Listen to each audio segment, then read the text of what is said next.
Good evening. Welcome to NTD UK News. I'm Stuart Leese and here are today's top stories. Prime Minister Boris Johnson announces plans to produce a new COVID-19 vaccine in the UK. The pandemic has brought an unprecedented backlog of cases in the Crown Court, and an independent watchdog says London police acted appropriately at the vigil for Sarah Everard.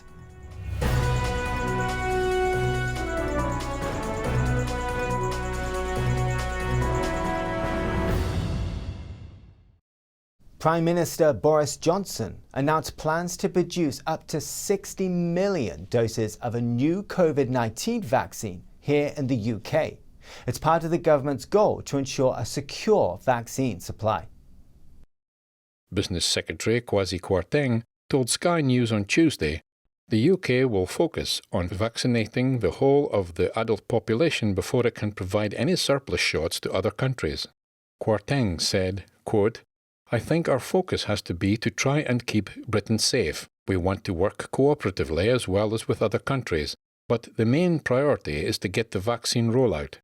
Prime Minister Boris Johnson on Monday announced a deal with the UK's biggest pharmaceutical company. It means millions of the new Novavax vaccines are going to be fully made domestically. And I can today announce that the Vaccine Task Force has reached an agreement with GlaxoSmithKline to finish and bottle this precious fluid also in the northeast, giving us between 50 and 60 million doses of UK-made vaccine subject to the right approvals from the MHRA. The jabs are already being produced on Teesside. The original plan was that the packaging in vials was to be done on the continent, but now it will happen at GSK's plant in County Durham. Johnson called the deal part of building up long-term UK manufacturing capabilities. This comes following threats from the European Union to ban the export of vaccines produced on the continent to the UK. Over 30 million people have now had a first dose of a vaccine, while over 3 million have had a second dose. The government's goal is to offer a shot to all adults by the end of July.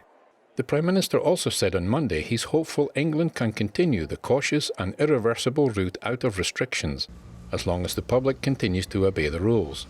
I'm hopeful. I think that I don't see anything in the data right now that would cause us to deviate from the roadmap. But we've got to remain humble in the face of nature, and we've got to be prepared to do whatever it takes to protect the British public. According to official data, London on Sunday recorded for the second time this year no deaths attributed to COVID-19 within 4 weeks of a positive test. Prime Minister Boris Johnson on Tuesday joined leaders of over 20 countries to call for an international treaty on fighting future pandemics. The heads of government, along with global agencies, said a new treaty would help improve international alert systems and data sharing. COVID-19 has been a harsh reminder. No one is safe until everyone is safe. And it's why leaders from every region of the world have come together to propose collective action at international level. But the leaders didn't set out any details on how such a treaty might compel countries to act more responsibly. Under existing international relations, countries already have obligations to share epidemic data quickly with the WHO. But the Chinese regime refused to do so when COVID-19 first broke out in Wuhan, causing the delay in the global response. And in other news, a report out today highlights the crisis in the UK legal system. It says the pandemic has added more pressure on the criminal courts. NTD's Neil Woodrow brings us the story. An inquiry by the House of Lords Constitution Committee looks at the impact of the pandemic on the courts and tribunals in England and Wales, which the report says were already in a vulnerable state.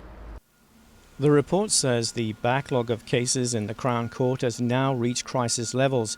These courts handle serious criminal cases such as murder, rape and robbery and normally have a jury. Pandemic restrictions disrupted these courts' normal operations. The report's key findings suggest it may take several years before the backlog of criminal, family and employment cases returns to pre-pandemic levels.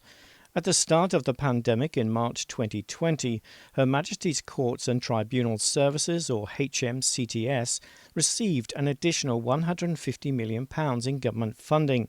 This was partly to pay for additional temporary courtrooms, referred to as Nightingale courtrooms, that allowed for more socially distanced trials to take place. HMCTS announced on March the 2nd this year that a total of 50 such temporary courtrooms have opened, with the recruitment of 1,600 extra staff. Funding was also used for a new cloud video platform to enable remote hearings to take place, but its use has started to decline since its introduction. Police withdrew their support for video remand hearings on the platform in December 2020 due to cost and service pressures.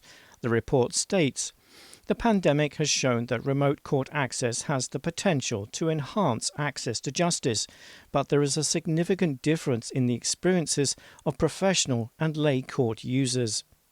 It recommends to continue investment in and develop the technology for remote hearings.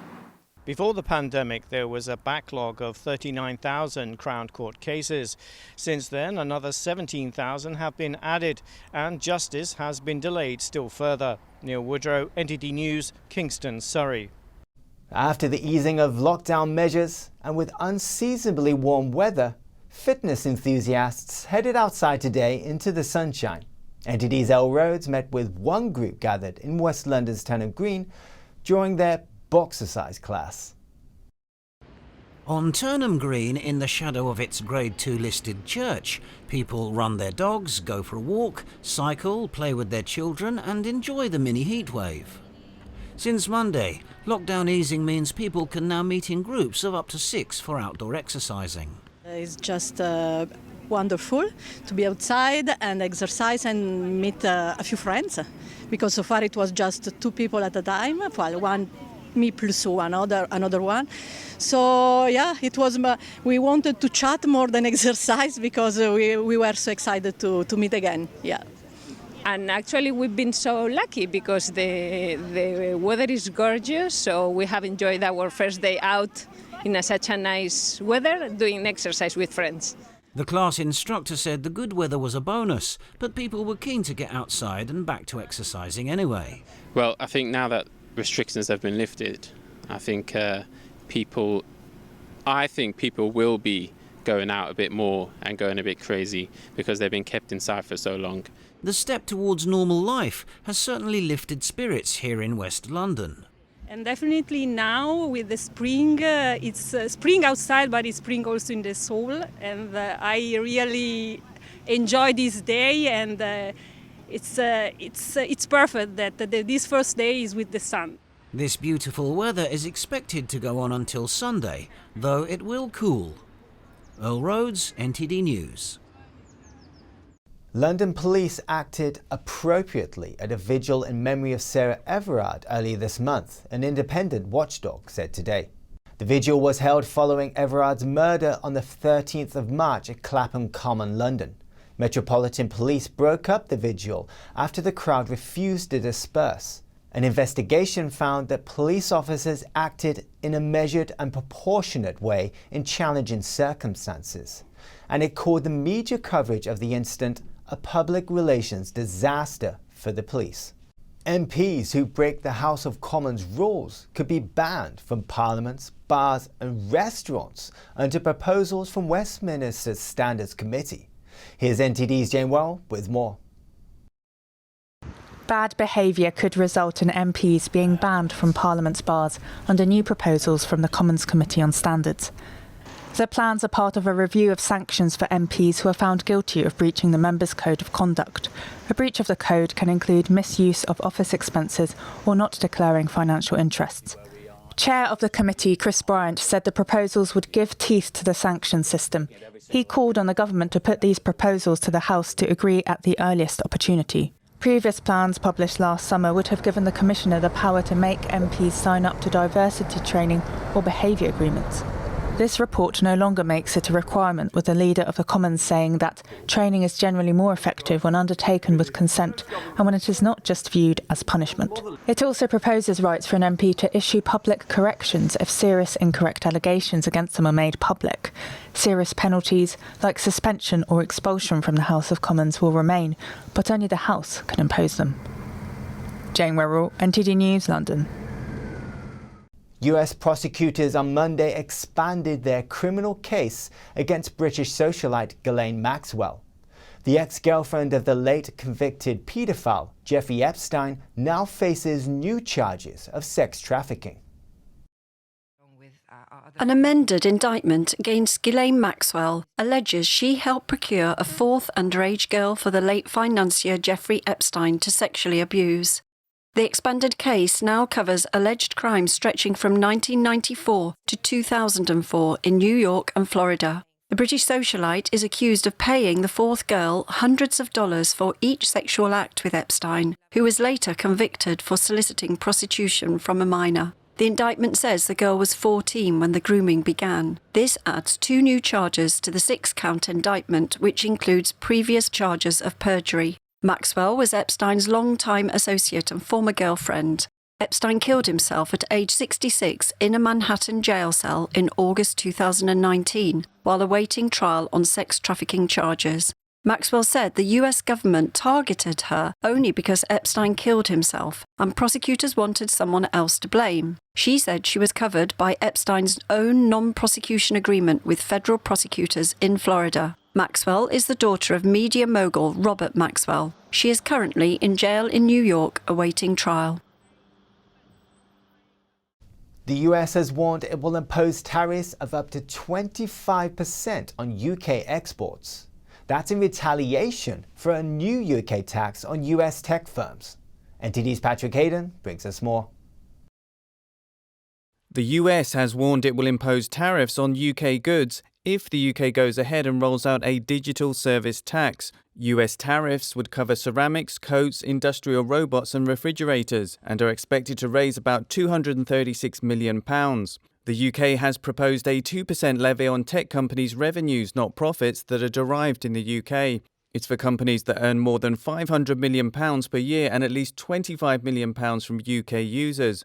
Amazon, Google and Apple say they will pass the cost on to their customers. A UK government spokesperson said it wants tech firms to pay their fair share of tax. France is also set to face a similar retaliation as it rolls out its tech tax. Both the UK and France say their tax is a temporary measure until a wider international corporate agreement is in place. The US tariffs will be subject to a review over the next few weeks. Patrick Hayden, NTD News, London. The global computer chip shortage is now affecting home appliances as production lines across the world are feeling the pinch.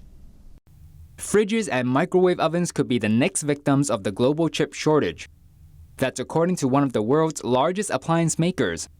Whirlpool Corp said Monday that it's falling behind on exports to Europe and the US from China. It told Reuters the company's president for China said Whirlpool faced a, quote, perfect storm. It's been unable to get enough of the microcontrollers that sit at the heart of devices like fridges.